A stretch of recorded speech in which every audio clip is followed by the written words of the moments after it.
os irmãos com a paz, Senhor. Pode sentar, igreja. O irmão quase acertou quando ele disse que eu prego mais Guaíba do que lá na minha cidade. Quase, não. Tá perto. É a quarta vez que eu venho a Guaíba.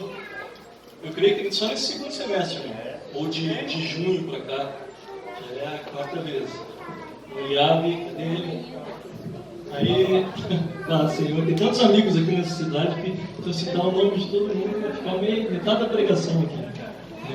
Mas estou feliz de estar com vocês mais uma vez, agradecer ao pastor, meu amigo Rogério, pelo convite. E o tema que os irmãos escolheu é um tema instigante, né? O poder do louvor e da adoração, a partir do conhecido texto de Paulo e Silas na prisão.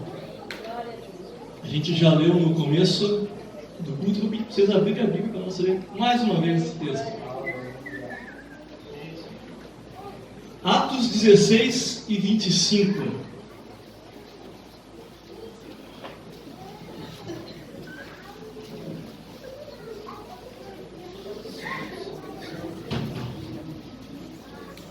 Atos 16 e 25.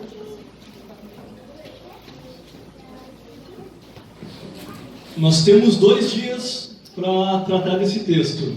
Hoje eu vou propor que a gente faça uma exposição mais textual mesmo, lidando especificamente com o versículo 25. E para amanhã, uma exposição um pouco mais ampla, de 25 a 34, pegando todo um contexto, uma mensagem expositiva, para ver o que o Senhor vai falar conosco nessas 2 noites, através do poder do louvor da adoração de Paulo e Silas. Todo mundo achou? Amém. Leiamos. E, por volta da meia-noite, Paulo e Silas oravam e cantavam hinos a Deus, e os outros presos os escutavam. Amém.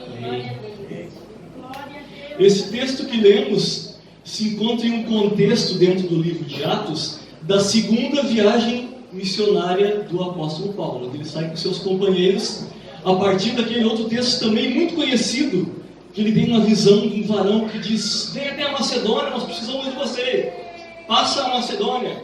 Texto muito conhecido que está no verso 9.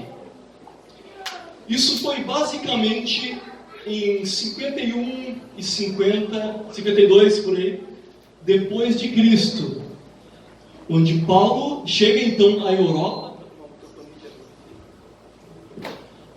a partir da primeira cidade que ele evangeliza, a cidade de Filipos. Vocês conhecem bem a cidade de Filipos, né? 10 anos depois, Paulo, em uma prisão em Roma, escreverá a famosa epístola aos Filipenses, que ele entrega por meio de Epafrodito, que era um membro dessa igreja de Filipos, que ele fundou exatamente no momento aqui que nós lemos nesse texto.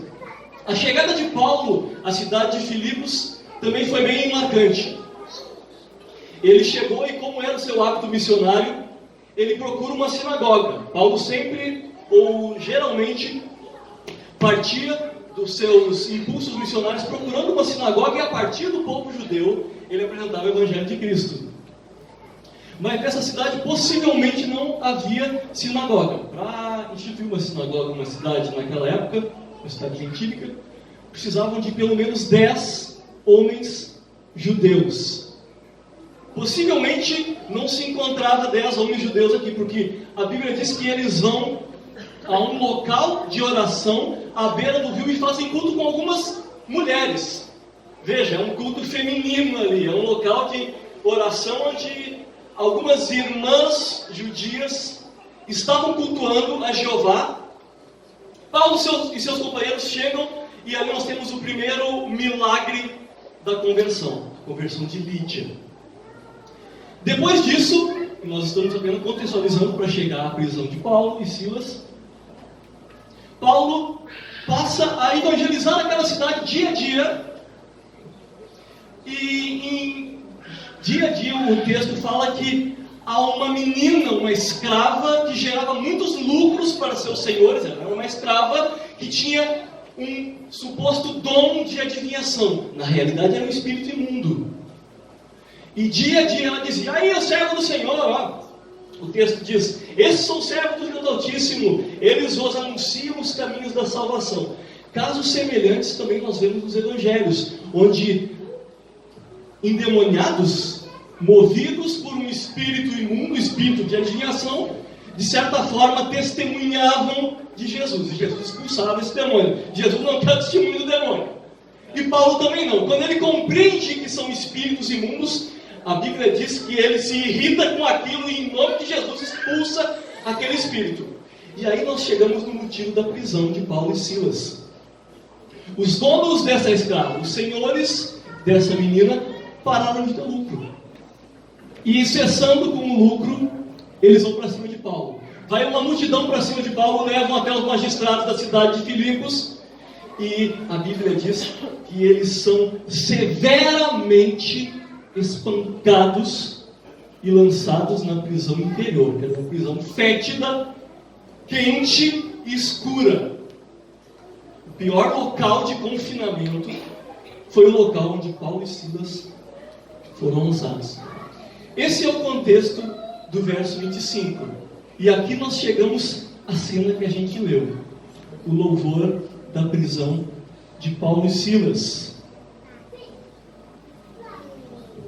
Eu quero trazer uma meditação aqui e refletir com os irmãos nessa noite, a partir da seguinte questão: o que essa cena de devoção, o que esse ato de adoração tão incomum, dois presos, espancados, sofrendo, orando e louvando numa prisão, podem ensinar para a nossa adoração local, para o louvor da orquestra, para o grupo de louvor, para a sua adoração no seu lar, na sua escola, na sua faculdade. O que esse texto nos ensina em termos de devoção, de louvor e de adoração? É esse o poder do louvor e adoração que nós vamos aprender nessas 2 noites com Paulo e Silas. E eu quero sugerir que esse texto traz pelo menos 4 pontos, 4 grandes princípios que podem tornar essa nossa vida diária de devoção, de adoração a Deus, uma vida realmente edificada nos princípios corretos da palavra. Os 4 pontos são basicamente os pontos que vocês leram no início com o irmão, passo a passo, dividindo a leitura.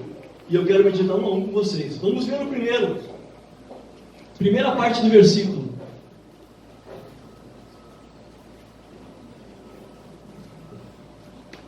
Por volta da meia-noite, Paulo e Silas oravam e cantavam hinos a Deus.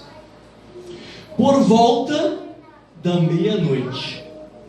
Este pequeno detalhe, o horário aproximado desse culto na prisão, desse ato de louvor na prisão, pode ser apenas uma indicação de tempo, mas também pode nos sugerir algo maior. Veja bem, meia-noite dentro daquele contexto social era um horário que todo mundo possivelmente já estaria dormindo. A gente vê isso nos comentários históricos culturais da Bíblia.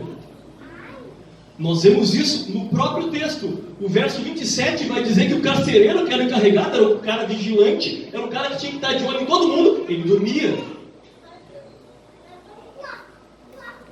Mas à meia-noite, para alguns judeus devotos naquela cultura que servia a Jeová, era um horário diferente. A gente vê que a meia-noite era um momento comum de oração para muitos judeus. Isso está na própria Bíblia. A gente vê nos Salmos isso. Eu não vou pedir para você abrir comigo, mas eu vou ler para você. O Salmo 119, verso 62, o salmista vai falar assim: levanto-me à meia-noite para te dar graças por causa dos teus retos juízos. Esse salmo moldava, de certa forma, a devoção de muitos judeus. A crença judaica, a fé judaica, o louvor judaico tinha por base os salmos. Esse salmo movia muitos judeus ao louvor aproximadamente em seu horário marcado. a desenvolver um hábito de louvor diário. O Antigo Testamento também tem isso. Nós conhecemos, por exemplo, o caso de Daniel, que é o mais famoso, que 3 vezes ao dia era sagrado. Estava lá Daniel se encontrando a sós com o seu próprio Deus. E aquilo criava um hábito. E aquilo criava uma motivação interior. E o hábito vai construindo quem o adorador é. O hábito diário não é um ato simplesmente que tu te entrega ao Senhor, mas o próprio hábito de entregar-se e receber ao Senhor te forma como adorador. Eu creio que é isso que nós vemos aqui na devoção desses 2 missionários. E nós chegamos à primeira realidade edificante para a nossa vida de adoração. A devoção de Paulo e Silas era diferente, porque ela não era condicionada às circunstâncias, nem aos hábitos sociais, nem às demandas do local e do ambiente, mas eles tinham o seu próprio hábito com Deus. A devoção de Paulo e Silas, a entrega à meia-noite ou em qualquer outro horário que pudesse movê-los a adorar, já fazia parte do que era a vida deles, era parte da sua essência. E para quem tem hábito com Deus, adorar se torna uma necessidade. Para quem consegue desenvolver e construir diário, de passo a passo, de construir uma história, de dizer, esse é o meu momento com o Senhor, esse é o momento que eu vou dedicar para as coisas do Senhor, vou dedicar para a palavra. Você vai sentindo necessidade disso. Você vai deixando que esse hábito te forme. E assim nós entendemos como alguém pode chegar em meio a uma prisão, todo surrado, severamente espancado, mas por volta da meia-noite levantar um clamor e dizer, eu quero te louvar, Senhor. Eu quero te louvar pelo que o Senhor é na minha vida. Eu quero te louvar e quero te adorar. São o poder dos hábitos com o Senhor. Agora vejam, na nossa vida às vezes parece um pouco diferente, né? Os momentos de aflição e sofrimento parecem nos trazer motivações diferentes das motivações de Paulo e Silas. O que surge em nosso coração nos piores momentos? Para alguns, descontentamento. Para os mais incrédulos, queixa de Deus. Talvez para alguns fracos na fé, até o abandono e a apostasia da fé. Para outros com questões psicológicas mais fortes, talvez um desenvolvimento de uma culpa crônica, e a pessoa vai se culpando por aquilo. Não, eu estou nesse caminho porque eu fiz aquilo, eu sou nada mesmo, eu mereço, Deus tem que me castigar. Ou talvez, como Adão, Senhor, não, é a mulher que o Senhor me deu. Transferência de culpa. As nossas caminhadas diárias, nos momentos de sofrimento, nos fazem ter as piores reações possíveis. Porque o espremer do ser humano faz isso. Faz com que o que é de pior no nosso coração venha para fora. É no momento do sofrimento, no momento da tensão que vem a ira. É no momento de apertar que vem aquele, como uma esponja com um líquido escuro, tu aperta, sai o líquido. É nesse momento que vem o descontentamento. Vem, parece que tudo que não presta. Nos melhores dos casos, são nesses momentos que vem o clamor. Senhor, me livre disso aqui que eu não aguento mais. Mas a gente vê que o nível de adoração de Paulo e Silas estava acima de tudo isso. Eles conseguiam, nos piores momentos, fazer brotar louvor. Eles conseguiam, no momento que poderia gerar qualquer tipo de reação contrária como as nossas, orar, cantar salmos e testemunhar para aqueles presos ao seu redor. Porque por volta da meia-noite, eles tinham compromisso com Deus. Eles tinham desenvolvido em seu coração esse poder extraordinário do louvor contínuo. Por isso que para eles não era extraordinário louvar em meio à luta. Era algo comum. E é esse chamado que essa palavra, nesse primeiro tópico, chama a cada um de nós hoje. Nós precisamos investir mais nas nossas construções diárias com Deus. Nós não podemos mais depender simplesmente dos momentos devocionais coletivos. Mas a gente tem que fazer que o momento devocional coletivo reflita o que eu já trago lá de fora. O culto é cheio, o meu louvor é sincero, é entregue, porque eu sou sincero, cheio e entregue lá fora. Vamos para a segunda lição desse texto, na sequência. Veja comigo.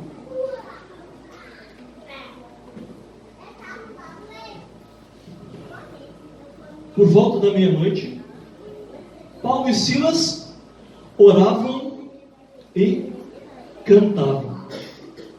Veja a característica que Lucas, ao escrever o livro de Atos, deixa evidente aqui para nós. A oração e a música, no ministério de Paulo e Silas, eram conectadas. A oração não estava desvinculada da música. Eles não só oravam e se esqueciam de louvar. O louvor não era algo que tirava a oração. Não, eu estou louvando a Deus, então não preciso ter vida de oração. Não, oração e louvor, música e adoração através da sua oração era um ato único. Glória a Deus.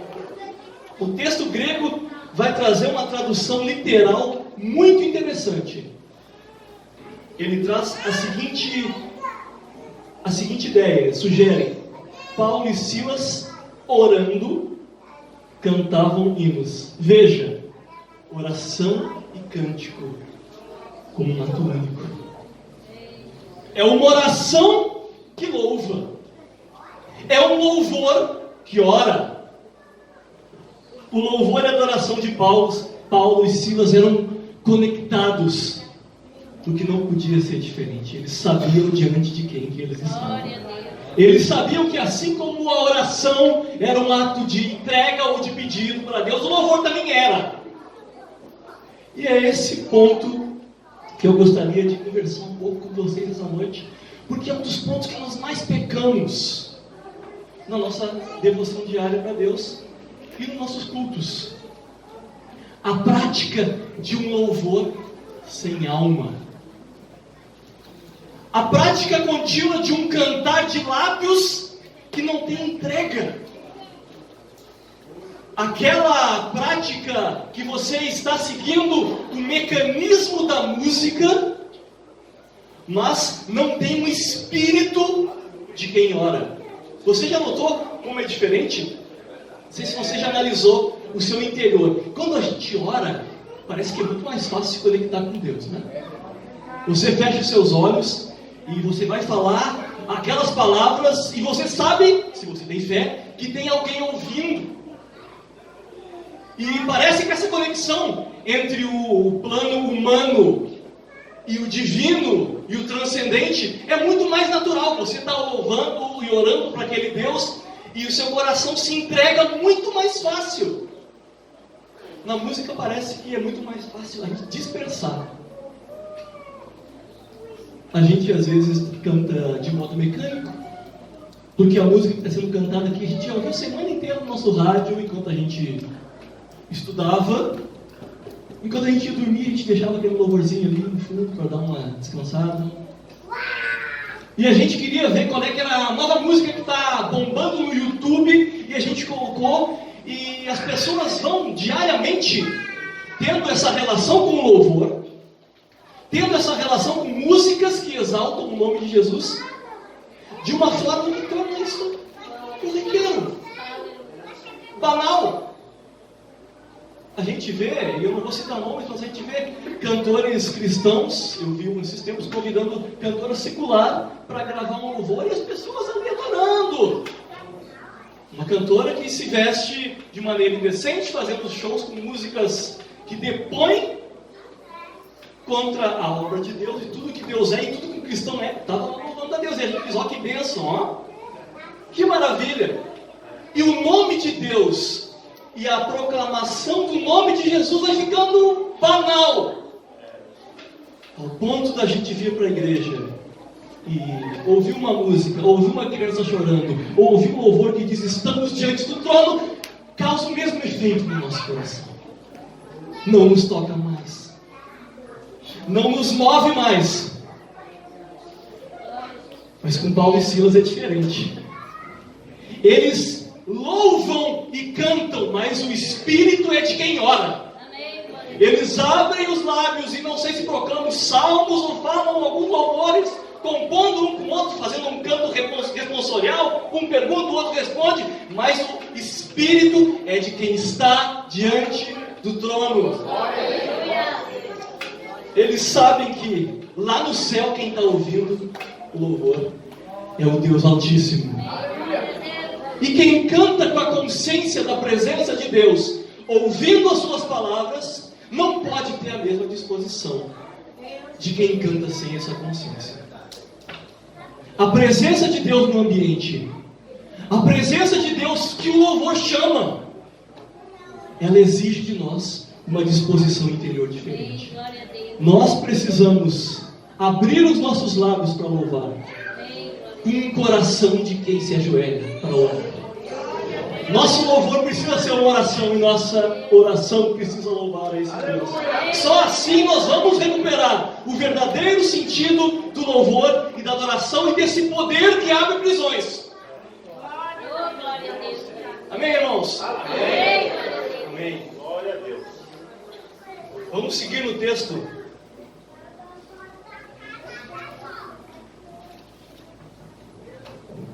Por volta da meia-noite, Paulo e Silas oravam e cantavam hinos a Deus. Veja só, cantavam hinos a Deus. Não era qualquer cântico. Não era qualquer tema que ocupava os lábios dos missionários. Não era qualquer objetivo que faziam eles abrir as bocas naquela prisão. Eles louvavam a Deus. Tinha um direcionamento certo para aquele louvor. O louvor era para Deus. Atente como isso é significativo, porque é uma prática comum a gente esperar de um missionário, quando ele está lá na beira do rio pregando para aquelas mulheres, que ele fale de Jesus. É missionário, ele está ali para isso, ele está para pregar o Evangelho. Quando ele está falando para Lídia, que está ali, que a Bíblia diz que já era uma judia devota, convertida ao judaísmo, piedosa, é tranquilo a gente imaginar um Paulo falando de Jesus. Jesus tem que ser o tema da fala de Paulo em uma pregação. Quando Paulo e Silas estão diante da endemoniada também, como é que eles vão expulsar o demônio sem o nome de Jesus? Aquela demanda ministerial, uma endemoniada, não traz outra resposta a não ser clamar o nome de Jesus. Agora, o inesperado é que, em um momento onde não tem nenhuma demanda ministerial, um momento onde não tem ninguém para ouvir evangelho em um culto de oração feminino na beira de um rio, um momento onde não tem endemoniada exigindo libertação, eles trazem Deus para o centro da sua fala. No momento onde o ambiente não exigia que eles proclamassem o nome de Cristo. É nesse momento que eles trazem também, de Deus está lá comigo na ação ministerial, porque o meu ministério só é efetivo se tiver o nome de Jesus. Mas aqui nessa prisão também, eu não dependo de estar no púlpito, de ter um microfone, de ter uma palavra, uma pregação, de ter ouvintes para proclamar esse nome. A prisão também me proporciona isso. E aqui surge um ponto importante, desconcertante na nossa devoção diária. A desconexão entre o que proclamamos na nossa ação ministerial, no que fazemos na igreja, no que fazemos quando estamos com os instrumentos, no que fazemos quando estamos com esse microfone na mão. A desconexão disso com o que ocupa a nossa mente lá fora, na vida diária. Você já pensou nisso? O que brota do seu coração, o que flui dos seus lábios, no momento onde louvar ou orar não é uma opção obrigatória. O que sai de você? Aqui na igreja é de se esperar que você dê glórias a Deus, levante suas mãos, nós estamos aqui para isso. Quando você vem, pega o seu instrumento para tocar, estamos diante do trono. É de se esperar que você feche os olhos e tente de alguma forma se conectar com o trono. Quando você, talvez como eu, que pega o microfone e tem uma palavra para dar, e para expor as escrituras, ou mesmo um cântico de louvor, é de se esperar. As pessoas esperam isso de você. As pessoas esperam que flua algo de Jesus. Mas quais são os frutos dos nossos lábios nos nossos momentos em que estamos longe das exigências do ministério? Quais são os temas que ocupam a nossa mente e a nossa fala quando estamos na nossa roda de amigos? Quando eu entro na internet ou no Instagram, que tipo de página eu vou seguir e vou dar like? Quando eu tenho algo para compartilhar, qual é o assunto que mais me move? Eu digo, não, isso aqui eu tenho que mandar lá, porque as pessoas precisam saber disso. De Paulo e Silas era o nome de Jesus. De Paulo e Silas era louvor a Deus. Eles não precisavam do palco, eles não precisavam do culto. A prisão servia para eles, porque era o que fluía, era o que brotava. Eles estavam cheios do Espírito Santo de Deus. É desse coração adorador que precisamos, irmãos. Um coração que, como vimos no primeiro ponto, nos move a partir das práticas diárias e nos constrói, nos forma através dos hábitos devocionais.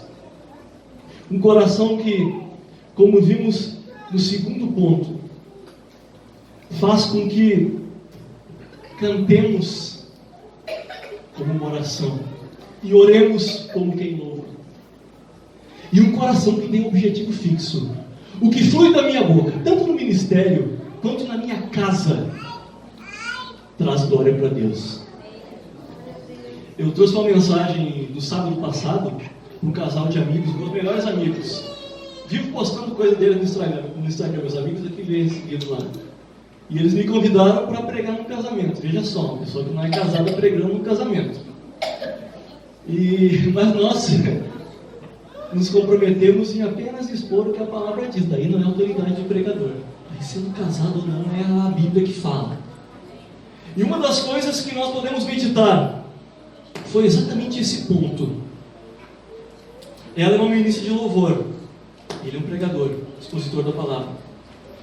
E eu trazia para eles: vocês vão se unir agora, vão formar uma família, vão ter filhos, os filhos vão crescer, eles vão ver a mamãe cantando no grupo de louvor, vão ver a mamãe ensinando os adolescentes, vão ver o papai pregando, ensinando teologia e expondo a palavra. A atitude de vocês lá fora, dentro do lar, é que vai validar ou não o que eles vão ver de vocês aqui dentro. Porque se essa mensagem que vocês pregam, eu falava para eles, e para todos nós serve esse conselho, se essa mensagem que pregamos aqui, quando as demandas ministeriais nos exigem que apresentemos do Evangelho, não tiver conexão com o que a gente apresenta lá fora, nós estamos depondo contra o Evangelho. O Evangelho não faz efeito na gente, a ponto de durar mais que essas 2 horas do culto. Nós precisamos ter Deus movendo nossa mente, construindo nosso interior, e passo a passo, de glória em glória, nos formando a imagem e semelhança de Cristo pela ação santificadora do Espírito Santo, de modo que, tanto aqui quanto lá, o nome do Senhor possa ser fruto de lábios que proclamam o seu nome, possam ser o verdadeiro louvor, como diz Hebreus 13:15. Vamos para o último ponto, passando o nosso tempo. Final do versículo.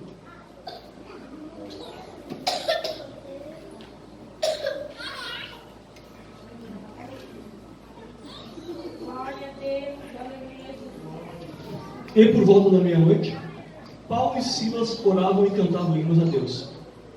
E os outros presos os escutavam. Veja só, a gente já viu nos pontos anteriores. Qual era o objetivo de Paulo e Silas? Orar e cantar a Deus. O texto é claro. Eles estão pensando em Deus.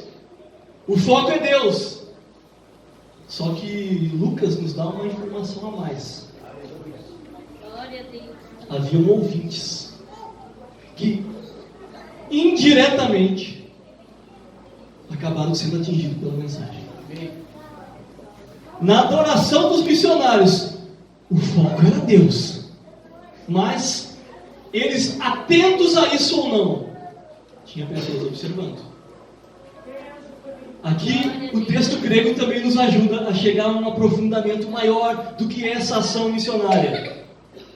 O vocábulo lá traz uma tradução literal para o escutavam, os outros presos os escutavam, com a ideia de prestar atenção. O texto original literal é mais ou menos isso.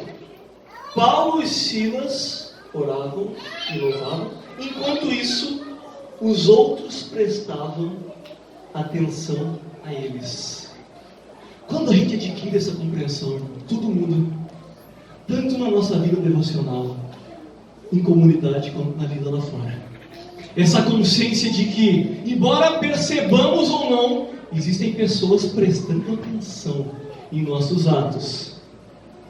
Existem pessoas nos observando. E a pergunta que surge é: elas veem em você, músico, nas cantoras, em mim e nos obreiros, quando você está, tanto na sua ação ministerial ou não, falando?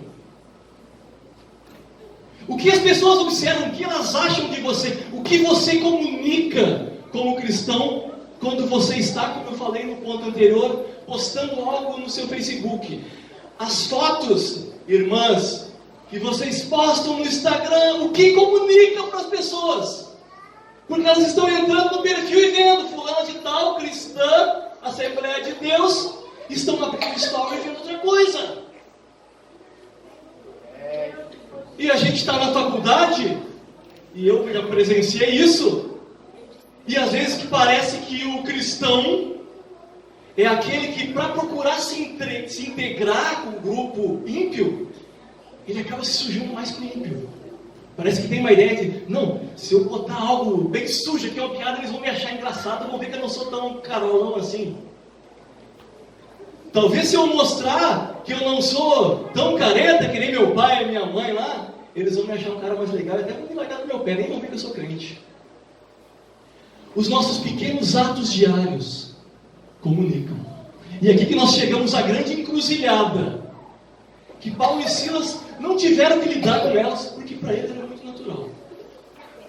Mas nós precisamos ter consciência dessa encruzilhada. Os nossos atos diários, as nossas proclamações comunicativas, na fala, no olhar, na escrita, na postagem, elas nos abrem dois caminhos. O primeiro, você pode fazer da sua comunicação pessoal um testemunho do Evangelho de Cristo. E isso traz glória para Deus. Ou você pode fazer da sua comunicação diária um depoimento contra o Evangelho. Porque não é só da sua fé que eles vão descrer, é do Evangelho que você proclama na igreja. Para Paulo e Silas, isso era uma questão resolvida. Para eles era só abrir a boca e louvar. As pessoas viam Cristo jorrando naturalmente. Nossas atitudes como adoradores precisam ser testemunhos contínuos, diários, mesmo que indiretos, dessa graça maravilhosa que um dia nos atingiu e que precisa atingir os outros, porque a gente está sendo observado. Nós estamos sendo observados. Talvez assim, para concluir, nós consigamos chegar àquele ideal do sacrifício de louvor que eu já citei, do autor de Hebreus. O autor de Hebreus, quando escreveu todo o livro, ele estava lidando com cristãos judeus, isto é, pessoas convertidas do judaísmo, que estavam agora sendo perseguidos por sua família, perdendo sua moral na sociedade por causa do nome de Cristo. E eles estavam sendo tentados a voltar à velha prática sacrificial. Eles estavam sendo tentados a sacrificar de novo, a viver a velha devoção judaica.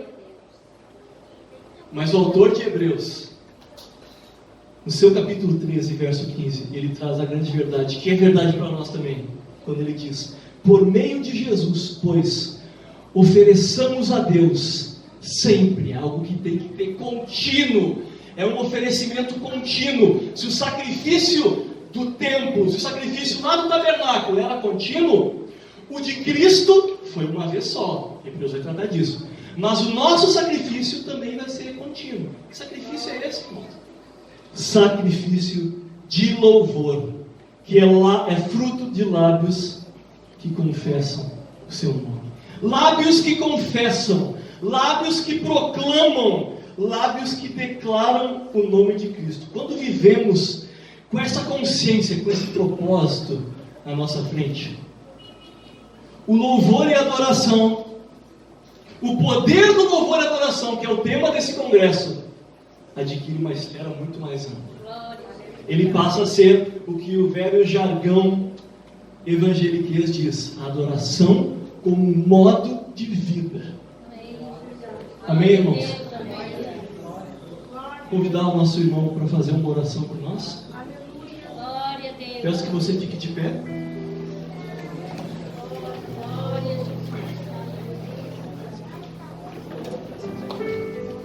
Graças a Deus. Essa mensagem nos chama a 4 atitudes, 4 respostas. Vocês lembram quais são as 4 respostas? A primeira: nós precisamos formar dia a dia, passo a passo, nossos hábitos com Deus. São esses hábitos construídos diariamente que vão nos dar tônus espiritual interior para poder louvar em meio às dificuldades. A segunda chamada que você precisa responder nessa noite: trazer para o nosso louvor uma atitude de quem ora. O louvor do coração que se prostra e que sabe na frente ou diante de qual trono está abrindo seus lábios. A terceira resposta que precisamos dar hoje: Deus tem que ser o centro da nossa fala, da nossa mente, dos nossos intentos, não apenas aqui, não apenas no ato ministerial, mas no dia a dia. E a quarta e última verdade que esse texto nos chama: fazer das nossas vidas um testemunho contínuo, diário, àqueles que nos observam lá fora, da graça salvadora, santificadora e purificadora do nosso Senhor Jesus Cristo. Amém, meus irmãos?